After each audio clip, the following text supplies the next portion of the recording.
আমার রুমের ওয়াশরুম ব্যবহার করতে মানা করেছিলাম, কিন্তু দেখলাম সে স্নান করে এসেছে। তার মুখে একটা অদ্ভুত হাসি ফুটে উঠল। যাই হোক, আমি যখন ঘুমিয়েছিলাম তখন আমার চুল অর্ধেক বাঁধা ছিল। সকালে যখন উঠি দেখি চুল খোলা এলোমেলো, তারপর বিছানার চাদর দেখে আমি হতবাক হয়ে গেলাম। আমার নাম সোনালি। আমি দেখতে খুব সুন্দরী। কয়েক বছর আগে সুভাষের সাথে আমার বিয়ে হয়েছিল। আমার স্বামী খুব ভালো মানুষ ছিলেন, তিনি সবকিছুতেই আমার সাথে একমত হতেন। একদিন আমার স্বামী একটি ১৬ বছরের ছেলেকে বাড়িতে নিয়ে আসলেন। তিনি বললেন, এই ছেলেটা অসহায়, ও আমাদের বাসায় কাজ করবে। আমার স্বামী খুব কৃপণ ছিলেন। ছেলেটি দেখতে খুব সুন্দর ছিল। আমি স্বামীকে জিজ্ঞাসা করলাম, এই ছেলেটি কোথা থেকে এসেছে? তিনি বললেন, সে আমার বন্ধুর বাড়িতে কয়েক মাস কাজ করেছে, কিন্তু এখন সে বিদেশে যাচ্ছে। আমার স্বামী বললেন, ছেলেটা আমাদের বাসায় দুবেলা খাবে এবং যা বলবে তাই করবে। আমি বললাম, আমাদের ঘরে তো থাকার রুম একটাই আছে। ছেলেটা কোথায় থাকবে? তিনি বললেন, চিন্তা করার দরকার নেই, ও ড্রয়িং রুমে থাকবে। আমি বললাম, ঠিক আছে। ছেলেটি খুব শান্ত ছিল। আমি প্রতিদিন ভোরে তাকে ডেকে দিতাম। সে চুপচাপ অনেক কাজ করত এবং সারা ঘর নিজেই পরিষ্কার করত। আমি তার জন্য নাস্তা তৈরি করে দিয়েছিলাম এবং সেও চুপচাপ খেয়েছিল। আমি জিজ্ঞাসা করলাম, তুমি কি কথা বলতে পারো? তিনি বললেন, জানি না। তারপর তিনি বললেন, আমি যখন চোখ খুললাম তখন আমি এতিমখানায় ছিলাম। আমার বয়স যখন ৫ বছর, তখন এক ব্যক্তি আমাকে এতিমখানা থেকে নিয়ে যায় এই বলে যে তার বাড়িতে কোনো সন্তান নেই এবং সে আমাকে ভালো স্কুলে ভর্তি করিয়ে বড় করবে। কিন্তু ৫ বছর বয়সেই সে আমাকে ঘরের কাজ করতে বাধ্য করল। আমি ছোট ছোট জিনিস আনা, বাসন ধোয়া, মেহমানদের সামনে থালাবাসন পরিবেশন করায় ব্যস্ত থাকতাম। আমার বাকি জীবনটা এভাবেই কাটছিল। যখন সেই বুড়ো মারা গেল, তার বউ আমাকে ঘর থেকে বের করে দেয়। তারপর থেকে আমি চাকর হিসেবে কাজ শুরু করলাম। কিন্তু যেই আমাকে নিয়োগ করল, আমাকে শুধু দুবেলা খাবারের বিনিময়ে রাখল। এর বেশি কেউ আমাকে কিছু দেয়নি। আমি দুবেলা খাবারের বিনিময়ে সব কাজ করি। তার গল্প শুনে খুব খারাপ লাগল। আমি মাথায় হাত বুলিয়ে বললাম, তুমি চিন্তা করো না, আমিও তোমাকে কিছু টাকা দেব। আসলে আমার স্বামীর বেতনও বেশ ভালো। তিনি বললেন, না, তিনি আমাকে দুবেলা খাবার দিচ্ছেন। এটাই আমার জন্য যথেষ্ট। আমার কোনো পরিবার নেই যার জন্য আমাকে চিন্তা করতে হবে এবং কেন আমাকে টাকা দিতে হবে। এজন্য আমি কৃতজ্ঞ। তার কথায় আমার হৃদয় ভারী হয়ে উঠল। আমি জানতাম না যে এই সহানুভূতি আমাকে অনেক মূল্য দিতে হবে। আমার স্বামীর কাজের সময়সূচি এমন ছিল যে তাকে প্রায়ই অন্য শহরে থাকতে হতো। কোম্পানির বস তাকে মাসে একবার অন্য শহরে ৩-৪ দিনের জন্য পাঠাতেন। সেই দিনগুলোতে আমি একাই থাকতাম। আমার বিয়ের ৬ বছর হয়ে গেলেও আমাদের কোনো সন্তান হয়নি। ভাবলাম, এতিম ছেলে মেয়েদের সঙ্গে ভালো ব্যবহার করলে ঈশ্বর আমাকে একটি সন্তান দান করবেন। একদিন আমার স্বামী যখন অন্য শহরে ছিল, আমি রান্নাঘরে ময়দা মাখাচ্ছিলাম এবং স্কার্ফ ছাড়াই রান্নাঘরে ঢুকে পড়েছিলাম। আমি শুধু বাড়ির কাজ করছিলাম, কিন্তু বুঝতে পারিনি যে ১৬ বছরের একটি ছেলের চোখে এমন ইচ্ছা থাকতে পারে। আমি যখন দোপাট্টা ছাড়াই ময়দা মাখাচ্ছিলাম, তখন সে সিঙ্কের কাছে দাঁড়িয়ে বাসন ধোয়ার অজুহাতে তাকিয়েছিল। আমি আমার কাজে ডুবেছিলাম। এমন সময় হঠাৎ মনে হলো আমার সত্তাকে কেউ যেন আক্রমণ করছে। ছেলেটি কখনো আমার মুখের দিকে তাকাচ্ছিল, আবার কখনো আমার শরীরের দিকে এমন দৃষ্টিতে তাকাচ্ছিল যা আমাকে অস্বস্তিতে ফেলে দিল। তাই আমি ভয় পেয়ে গেলাম। সাথে সাথে রান্নাঘরের দরজায় ঝুলানো স্কার্ফটা নিজের চারপাশে জড়িয়ে নিলাম। ময়দা প্রায় গুঁড়ো করে ফেলেছিলাম, সেটি একটি বাক্সে রেখে ফ্রিজে রাখলাম এবং তৎক্ষণাৎ রান্নাঘর থেকে বেরিয়ে এলাম। আমার বিছানায় বসে ভাবতে লাগলাম, কেন এই ছেলেটি আমার দিকে তাকিয়ে আছে। তবে আমি নিজেকে আশ্বস্ত করলাম যে হয়তো এটা আমার মায়া হতে পারে। কেন এমন ভালো বাচ্চা আমাকে খারাপ চোখে দেখবে? এটি মহিলাদের প্রকৃতিতে দেওয়া হয়েছে যে তারা তাদের প্রতি নির্দেশিত ভুল অনুভব করেন, কিন্তু আমি এটাকে উপেক্ষা করলাম কারণ সে ১৬ বছরের ছেলে। আমি ভাবিনি যে সে এমনভাবে তার অসহায়ত্বের গল্প বর্ণন করতে পারে। কিছুক্ষণ পর ঘর থেকে বেরিয়ে দেখলাম সে সোফায় বসে আছে। রাতের খাবার খেয়ে সে বলল, ম্যাডাম, বাইরে খুব ঠান্ডা। আমি বললাম, তোমার খারাপ না লাগলে, তুমি তো ঠিকই বলছো। শরতের ঋতু শুরু হয়ে গেছে। সে বলল, আমি কোথায় ঘুমাবো? আমার একটি রুম আছে যেটা আমি আমার সেলাইয়ের জন্য ব্যবহার করি। সেখানে সেলাই করার জিনিসপত্র আর একটি মেশিনও আছে। আমি বললাম, তুমি আমার জিনিসপত্রে হাত দিও না। সে বলল, আমি তোমার রুমে মেঝেতে ঘুমাবো। এটা শুনে আমি চমকে উঠলাম, কিন্তু মনে হলো মেঝেতে বিছানা পেতে সে থাকতে পারে। আমি এখনও আমার শীতের জামাকাপড় বের করিনি, কিন্তু তার মুখে এক অদ্ভুত আনন্দের ছাপ দেখলাম, যেন সে খুব খুশি হয়েছে। তার বিছানাটা তুলে আমার রুমে মেঝেতে বিছিয়ে দিলাম। ঘুমানোর আগে আমি রুমের আলো নিভিয়ে দিলাম এবং ধীরে ধীরে গভীর ঘুমে তলিয়ে গেলাম। সকালে যখন আমার চোখ খুলল, মাথাটা খুব ভারী লাগছিল, হয়তো অতিরিক্ত ঘুমের কারণে। ঘড়ির দিকে তাকালাম, সকাল ৮টা বেজে গেছে। সাধারণত আমি সকাল ৬টায় ঘুম থেকে উঠি, কিন্তু আজ মনে হলো যেন অনেক ঘুমিয়ে ফেলেছি। তখনই আমি ওয়াশরুম থেকে পানি পড়ার শব্দ শুনতে পেলাম। বিছানার নিচে তাকিয়ে দেখলাম ছেলেটির বিছানা নেই, অর্থাৎ সে উঠে আমার ওয়াশরুমে ঢুকে গেছে। এমন স্মার্ট ছেলেটি আমার অনুমতি ছাড়াই ওয়াশরুম ব্যবহার করছে দেখে আমি হতবাক হয়ে গেলাম। আমার রুমের ওয়াশরুম ব্যবহার করতে মানা করেছিলাম, কিন্তু দেখলাম তিনি স্নান করে এসেছেন। তার মুখে একটা অদ্ভুত হাসি ফুটে উঠল। যাই হোক, আমি যখন ঘুমালাম তখন আমার চুল অর্ধেক বাঁধা ছিল। সকালে যখন আমার স্কার্ফ তুলতে গেলাম, বিছানার চাদর দেখে আমি হতবাক হয়ে গেলাম। যদিও আমি কোণে ঘুমাতাম, চাদরের অবস্থান দেখে মনে হচ্ছিল যেন কেউ সেখানে শুয়েছিল। রুম থেকে বের হয়ে বললাম, শোনো, আমি এখন পর্যন্ত তোমার নাম জানি না। সে বলল, হ্যাঁ ম্যাডাম। আমি জিজ্ঞেস করলাম, তুমি রাতে কোথায় ঘুমিয়েছিলে?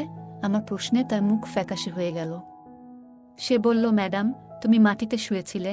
আমি কিছু বললাম না, শুধু তাকে চলে যেতে বললাম। তারপর আমি তাকে আবার ডাকলাম এবং বললাম, শোনো ছেলে, আমার ওয়াশরুম ব্যবহার করবে না। সে বলল, ম্যাডাম, আমার নাম বাবু। এতিমখানার লোকেরা এই নাম দিয়েছে। সে চলে গেল, আর আমি বিছানা থেকে উঠে কোমরে এক অদ্ভুত ব্যথা অনুভব করলাম। অলস বোধ হচ্ছিল এবং বিছানা থেকে উঠতে ইচ্ছে হচ্ছিল না। আমি চা বানাতে জানি, কিন্তু বাবুকে বললাম, আমার জন্য 1 কাপ চা তৈরি করো। সে বলল, হ্যাঁ ম্যাডাম, এবং সাথে সাথে আমার রুমের দরজা খুলে দিল। আমি বললাম, আজ আমি ভালো বোধ করছি না। সে আমাকে দেখে বলল, হ্যাঁ, এমন কাজই হয়। আমি ভাবতে লাগলাম, আমি কি ধরনের কাজ করেছি। আমার স্বামী অন্য শহরে যাওয়াতে মনটা খুব অদ্ভুত লাগছিল। বিকেলে যখন আমি ফোন করলাম, সে বলল, সোনালি, তোমার কি হয়েছে? তোমার শরীর ভালো লাগছে না? আমি বললাম, না, কাজ চলছে। সে বলল, আমি মিটিংয়ে আছি, পরে ফোন করব। তার কথায় আমার মন আরও ভারী হয়ে গেল। এটি একটি কাকতালীয় এবং মোহ ছিল। আমরা একে অপরের সুর থেকে জানতাম যে আমাদের সামনের লোকটি বিরক্ত কিনা। আমি একটি দীর্ঘ নিঃশ্বাস নিয়ে আমার স্বামীকে বললাম, কিছু না, গতকাল থেকে আমি অনুভব করছি একটু ভারী, আমার শরীর ভারী লাগছে, আমি খুব ক্লান্ত বোধ করছিলাম। আমার ভৃত্য আমার সামনে দাঁড়িয়ে বড় বড় চোখ করে আমার দিকে তাকিয়েছিল। তার চোখে এক অদ্ভুত তপস্যা ছিল যা তার অস্তিত্বকে সমর্থন করছে বলে মনে হচ্ছিল। খালাম্মা আর বউয়ের ব্যাপার ছিল, তাই ওখান থেকে উঠে ওর রুমে চলে গেলাম। ওর মিটিং জরুরি ছিল। কিছুক্ষণ পর আমি কলটা বন্ধ করে দিয়ে আবার বসলাম। তখন দরজাটা খুলে গেল এবং দরজায় দাঁড়িয়ে থাকা চাকর বলল, কি হয়েছে? আপনি কি কিছু চান? আমি চোখ বন্ধ করে মাথা নেড়ে বললাম, না, আমি কিছুক্ষণ বিশ্রাম নিতে চাই। আমি আমার চোখ বন্ধ করে অনুভব করলাম যেন তিনি দরজার কাছে দাঁড়িয়ে আমার দিকে তাকিয়ে আছেন। পরের মুহূর্তে তিনি ঘাবড়ে গেলেন এবং তার মুখ গম্ভীর হয়ে গেল। সে বলল, আমার মনটা ভালো নেই, তাই তোমার মাথায় মালিশ করতে চাই। আমি খুব ভালো করে মালিশ করি। আমি তাকে প্রত্যাখ্যান করলাম এবং বললাম, তেজপাতা দিয়ে 1 কাপ চা নিয়ে আসো, হয়তো আমার মাথা ব্যথা সেরে যাবে। সে মাথা নেড়ে সেখান থেকে চলে গেল। কিছুক্ষণ পর চা নিয়ে হাজির হলো। চা পান করার সময় মনে হলো সে অনেক পাতা ফেলেছে, তবে আমি চা পান করার সাথে সাথেই আমি আরাম অনুভব করতে লাগলাম। তাই আমি খুব তাড়াতাড়ি ঘুমিয়ে পড়লাম। শুয়েছিলাম, কেউ আসেনি, কারণ এই চাকরের প্রতি আমার পূর্ণ বিশ্বাস ছিল। যাই হোক, সে আমার উপস্থিতিতে পুরো বাড়ির যত্ন নিয়েছে। আমি যখন ঘুমালাম তখন রাত 9টা বাজে। যখন ঘুম ভাঙল তখন ক্ষুধার জ্বালায় ঘরটা আলোয় নিমজ্জিত ছিল। যাই হোক, আমার অবস্থা খারাপ হতে থাকল। 1 কাপ চা খাওয়া শেষ করে যখন বেরিয়ে এলাম, তখন চাকরটি আমাকে দেখেই বলতে লাগল, ম্যাডাম, আপনি কি ভালো আছেন? আপনার জন্য খাবার রেডি করব, সে আমার জন্য অপেক্ষা করছে বলে মনে হলো।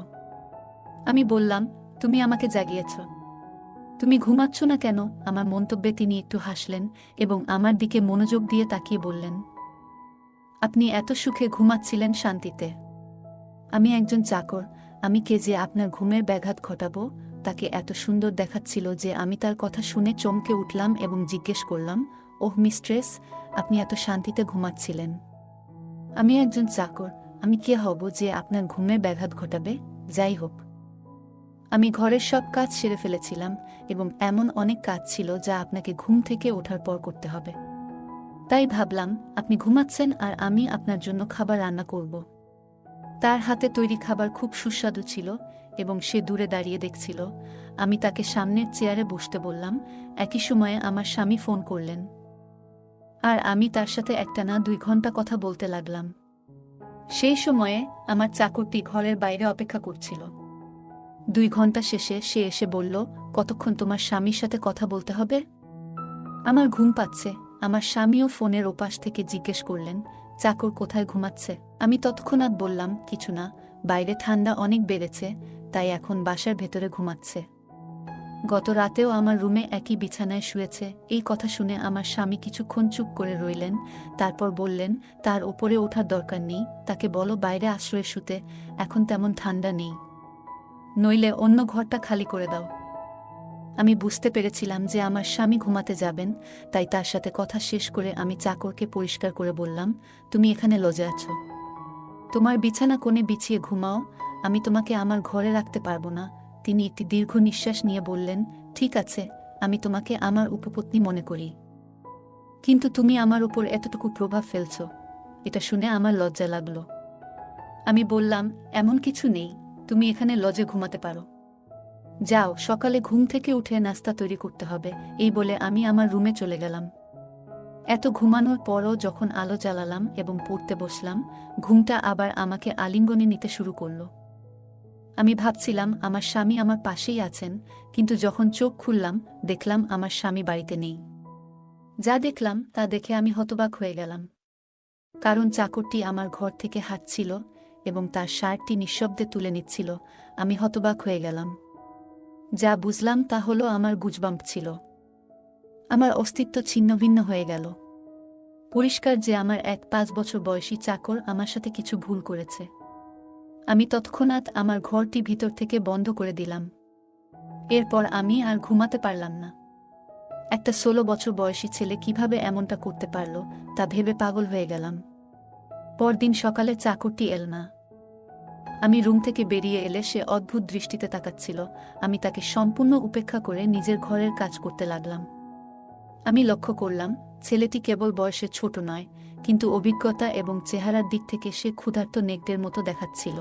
আমি যখন ঘুমাতে গেলাম তখন আমি সেই ছেলেটিকে আমার ঘরে ঢুকতে দিইনি, যার ফলে আমি সারা রাত সজাগ ছিলাম।